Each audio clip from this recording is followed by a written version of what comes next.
Gjykata e posaçme ka nisur të shqyrtojë seancën e radhës të procesit në ngarkim të ish-presidentit Republikës Ilir Meta dhe ish-bashkëshortes e tij, njëkohësisht ish-deputetes Monika Kryemmadhi,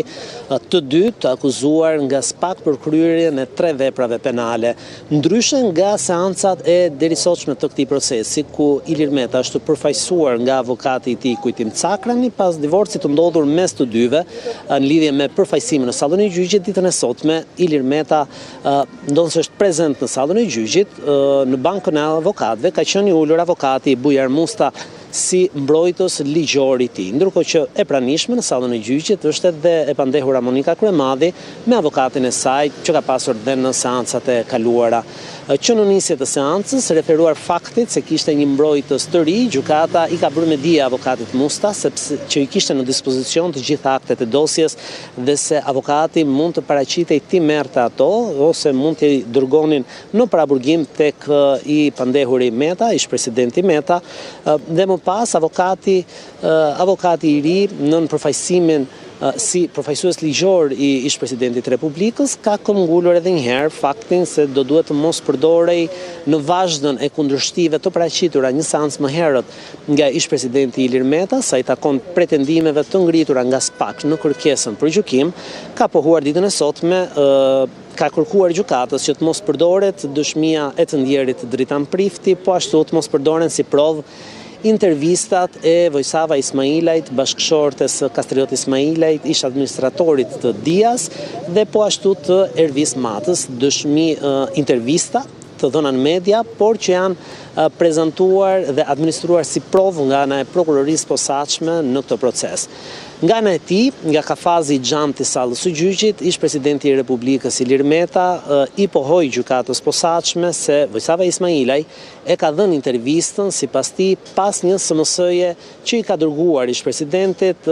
dhe se Meta kishte refuzuar të takonte. Pra se kjo intervistë ishte dhënë pas një refuzimi për të takuar nga ana e Ilir Metës dhe se ka njoftuar ish-presidenti i Republikës ka njoftuar më 5 janar prokurorin e përgjithshëm dhe nisjen e një çështjeje pasi sipas tij zonja Ismailaj kishte lidhje me element destabilizues dhe kërkoi më tej që ajo të pyetej si dëshmitare. Më pas procesi vijoi me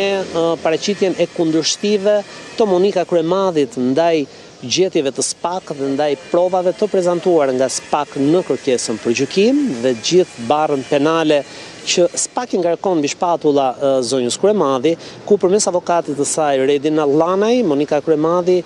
kundërshtoi pretendimet e SPAK duke nisur që nga planifikimi, dyshimet për korrupsion mbi planifikimin e blerjes së një vile nga bashkëshortet Meta Kryemmadhi në një zonë rezidenciale në kryeqytet, ku sipas avokatit, në rastin e blerjes së vilës nuk ka korrupsion, kjo çështje nuk është juridike, tha avokati Allanaj, por çështje politike dhe se këtu nuk ka fakt penal, por se prokurori është kthyer në një vegël. Është nevojitur ndërhyrja e gjykatës duke cilësuar këtë etiketim si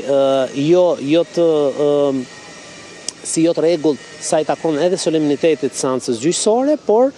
i është tërhequr vëmendja pra për moscënim të solemnitetit, duke i përdorur këtë term, por sipas avokatit fjala vegël nuk është ofenduese, tha ai, pasi vegël do të thotë instrument. Më tej avokati Allanaj kërkoi në emër të zonjës Kryemmadhi përsëritjen dhe kryerjen e një akt ekspertimi kontabël të ri sa i takon të ardhurave ndër vite, të ardhurave financiare të bashkëshortëve, ish-bashkëshortëve Meta Kryemmadhi, pasi sipas tij akti që ndodhet në dosje, akti i përgatitur gjatë hetimit nga ana e strukturës posaçme është tërësisht i njëanshëm dhe duhet konsiderohet i papërdorshëm dhe i pavlefshëm, duke dhënë edhe argumentimin përkatës se pse do duhej të përsëritej ky akt.